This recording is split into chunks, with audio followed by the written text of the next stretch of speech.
ঝাপরজিয়া Russia Ukraine যুদ্ধে এই একটি নাম যা গত 2 বছরে বারবার শিরোনামে উঠে এসেছে। কিন্তু আসলে কি এমন আছে এই অঞ্চলে যে রাশিয়াকে ছাড়তে রাজি নয়, বিশেষ করে পুতিন?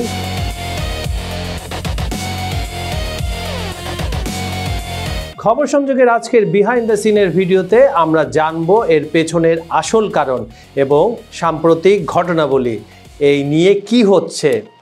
চলুন শুরু করা যাক ঝাপরজিয়া, যেখানে একটা ভুলই পারমাণবিক বিপর্যয় পুতিনের সবচেয়ে বড় বাজি। প্রথমে জেনে নিই ঝাপরজিয়া আসলে কি।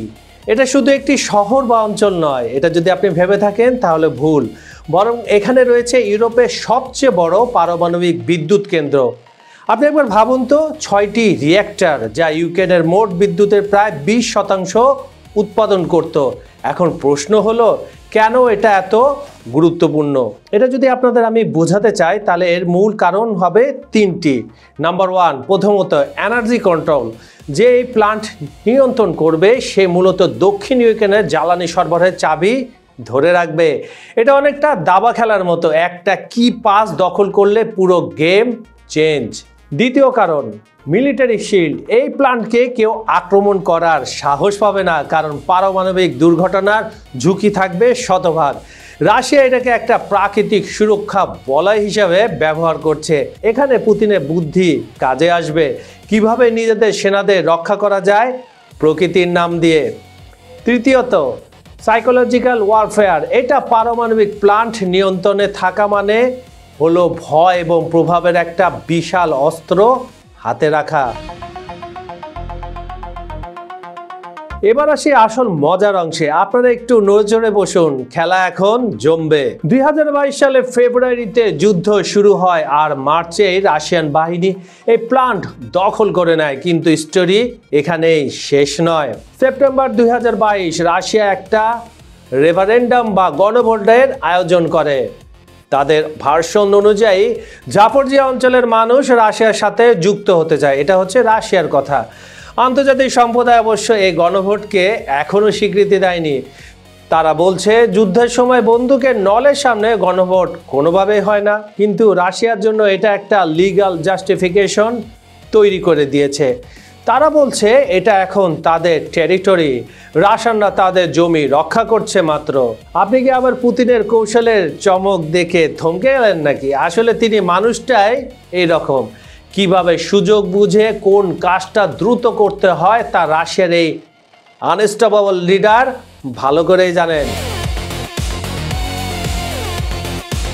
চলুন দর্শক, এখন আসি একদম লেটেস্ট আপডেটে। সবশেষ খবর দেখলে আপনি খেয়াল করবেন রাশিয়ার প্রতিরক্ষা মন্ত্রণালয় যে দাবি করছে তাদের ব্যাটেল গ্রুপ ইস্টে যারা কাজ করছে চেরভোনে এলাকা নিয়ন্ত্রণ নিয়েছে। এখানে মজার ব্যাপার হলো রাশিয়ান মিলিটারি টার্মিনোলজি, তারা বলছে মুক্ত করেছে, যেন এটা একটা লিবারেশন মিশন, কিন্তু বাস্তবতা হলো এটা একটা অকুপেশন বা দখলদারিত্ব। এখন রিপোর্ট কি বলছে? রিপোর্ট অনুযায়ী নাম্বার 1, ইউক্রেনের সেনাদের 235 নিহত, আরও অনেকে নিহত। নাম্বার 2, একটি ট্যাঙ্ক ধ্বংস হয়েছে।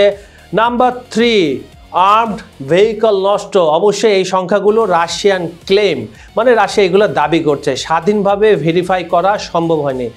যুদ্ধে উভয় পক্ষে প্রোপাগান্ডা ব্যবহার করে, এটা আমরা সবাই জানি, তাই সংখ্যা নিয়ে সতর্ক থাকা উচিত।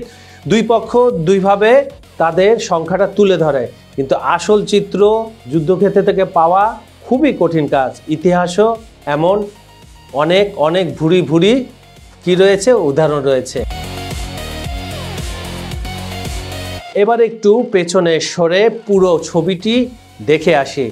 ঝাপরজিয়া কেন রাশিয়ার জন্য নন negotiable? Number 1, Jio strategical position. এই অঞ্চল দিয়ে দক্ষিণ ইউক্রেনে রাশিয়া কন্ট্রোল নিশ্চিত হয়। ক্রিমিয়ার সাথে ল্যান্ড কানেকশন এটার মধ্য দিয়ে হয়, তার মানে এটা খুবই গুরুত্বপূর্ণ একটা কি ফ্যাক্টর এলাকা বললে ভুল হবে না। Number 2, economic resource. শুধু পাওয়ার প্লান্ট নয়, এখানে কৃষি জমি এবং ইন্ডাস্ট্রিয়াল সুবিধাও রয়েছে। নাম্বার 3, প্রেস্টিজ ফ্যাক্টর, সবচেয়ে বড় যে ফ্যাক্টর, একটা মানিজ্যতের ব্যাপার আর কি। রাশিয়া এত বড় একটা অঞ্চল দখলের পর ফেরত দিলে সেটা হবে বিশাল একটা পলিটিক্যাল সেটব্যাক, মানে পরাজয়। Number 4, nuclear leverage. এই প্ল্যান্টের নিরাপত্তা নিয়ে আন্তর্জাতিক উদ্বেগ। রাশিয়ার হাতে একটা শক্তিশালী বার্গেনিং চিপ, মানে এটা নিয়ে আপনি বার্গেন করতে পারবেন পশ্চিমাদের সাথে। কিন্তু এই সব জিওপলিটিক্সের আড়ালে আছে সাধারণ মানুষের কষ্টের গল্প, সেটা ভুলে গেলে চলবে না। ঝাপরঝিয়া অঞ্চলের হাজার হাজার মানুষ এখন ঘর ছাড়া, তারা তাদের ঘরে ফিরতে পারছে না। যারা থেকে গেছে তারা প্রতিদিন শেলিংয়ের ভয়ে বাস করছে, মানে কামানের শেলের ভয়। পারমাণবিক প্লান্টের আশেপাশে এলাকায় মানুষ প্রতিনিয়ত একটা বিপর্যয় ঝুঁকিতে আছে, এটা সবসময় থাকে। IAEA মানে ইন্টারন্যাশনাল অ্যাটমিক এনার্জি এজেন্সি বারবার সতর্ক করছে, কিন্তু দুই পক্ষই একে অপরকে দোষারোপ করে যাচ্ছে। এটাই যুদ্ধের সবচেয়ে করুণ দিক। রাজনীতি আর পাওয়ার গেমে সাধারণ মানুষ সবসময় সবচেয়ে বড় মূল্য দেয়। এখন প্রশ্ন হলো, ঝাপরঝিয়ার ভবিষ্যৎ কি হতে পারে? এখানে সম্ভাব্য 3টি সিনারিও। নাম্বার 1, স্ট্যাটাস কো রাশিয়া নিয়ন্ত্রণে রাখে, যুদ্ধ দীর্ঘায়িত হয়, এটাই এখন সবচেয়ে বড় সম্ভাব্য বিষয়বস্তু। নাম্বার 2 সিনারিও, ইউক্রেনীয় কাউন্টার অফেন্সিভ, মানে ইউক্রেন যদি শক্তিশালী আক্রমণ চালিয়ে এলাকা পুনরুদ্ধার করে, তবে পারমাণবিক প্ল্যান্টের কাছে বড় যুদ্ধ অত্যন্ত ঝুঁকিপূর্ণ। নাম্বার 3 সিনারিও, যেটা আমরা দেখতে পাবো বা আমরা ইমেজিন করতে পারি, নেগোসিয়েশন, মানে দর কষাকষি। কোনো শান্তি চুক্তিতে এই অঞ্চলের ভাগ্য ঠিক হয়, কিন্তু রাশিয়া এটা ছাড়তে রাজি হবে বলে মনে হয় না। বাস্তবতা হলো, যতদিন এই যুদ্ধ চলবে ততদিন ঝাপরঝিয়া একটা হটস্পট থাকবে। দর্শক, ঝাপরঝিয়া আসলে শুধু একটি শহর বা পাওয়ার প্ল্যান্ট নয়, এটা এই যুদ্ধের একটি সিম্বল, পাওয়ার, কন্ট্রোল এবং জিওপলিটিক্সের একটি খুবই গুরুত্বপূর্ণ অংশ। চেরনোভয়ে ক্যাপচার দেখাচ্ছে যে রাশিয়া এই অঞ্চলে তাদের গ্রিপ আরও শক্ত করছে, কিন্তু এর মানে এই নয় যে যুদ্ধ শেষ হয়ে গেছে, বরং এটা চলমান একটা দীর্ঘ সংঘর্ষের আরেকটি অধ্যায়। আপনারা কি মনে করেন, ঝাপরঝিয়ার ভবিষ্যৎ কি হবে? কমেন্টে জানাতে ভুলবেন না। আর যদি ভিডিওটা ইনফরমেটিভ লেগে থাকে আপনাদের কাছে, তাহলে লাইক দিন এবং চ্যানেলটি সাবস্ক্রাইব করুন, যাতে আরও এমন আপডেট পেতে পারেন আপনারা।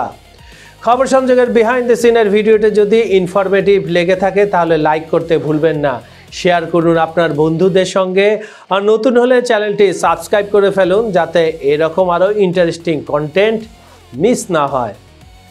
আপনি কোন দেশ, বিভাগ, জেলা, উপজেলা, ইউনিয়ন, গ্রাম, এমনকি কোন এলাকা থেকে খবর সংযোগের বিহাইন্ড দ্য সিনের এই অনুষ্ঠান দেখছেন, কমেন্টে জানাতে ভুলবেন না। আর প্রমোশন এবং বিজ্ঞাপনের জন্য ভিডিওটির নিচে দেওয়া ডেসক্রিপশন নাম্বারে যোগাযোগ করুন। আজ এই পর্যন্ত আমি কাজল হায়দার বিদায় নিচ্ছি, তাহলে দেখা হবে পরের ভিডিওতে। ভালো থাকবেন, সুস্থ থাকবেন, ধন্যবাদ সবাইকে।